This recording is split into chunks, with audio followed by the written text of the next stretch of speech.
തിരുവനന്തപുരം ആറ്റിങ്ങലിൽ ദേശീയപാതയിൽ കണ്ടെയ്നർ ലോറികളുടെ മരണപ്പാച്ചിൽ തുടരുകയാണ്. ബൈക്ക് യാത്രികയായ അഭിഭാഷകയുടെ ശരീരത്തിലൂടെ കണ്ടെയ്നർ ലോറി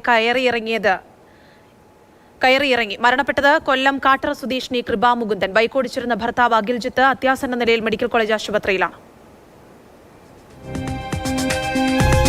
ഇന്ന് വൈകുന്നേരമാണ് ആറ്റിങ്ങൽ മാമത്ത് ദേശീയപാതയിൽ കണ്ടെയ്നർ ലോറി അപകടകരമാം വിധം വേഗം കൂട്ടിയത്. മുൻപിലുണ്ടായിരുന്ന ബൈക്ക് ഇടിച്ചു തെറിപ്പിച്ചു. ഇടിയുടെ ആഘാതത്തിൽ റോഡിലേക്ക് തെറിച്ചു വീണ ബൈക്ക് യാത്രിയുടെ ശരീരത്തിലൂടെ കണ്ടെയ്നർ ലോറി കയറിയിറങ്ങി. കൊല്ലം കാട്ടറ സ്വദേശിനി കൃപാമുകുന്ദനാണ് ദാരുണാന്ത്യം.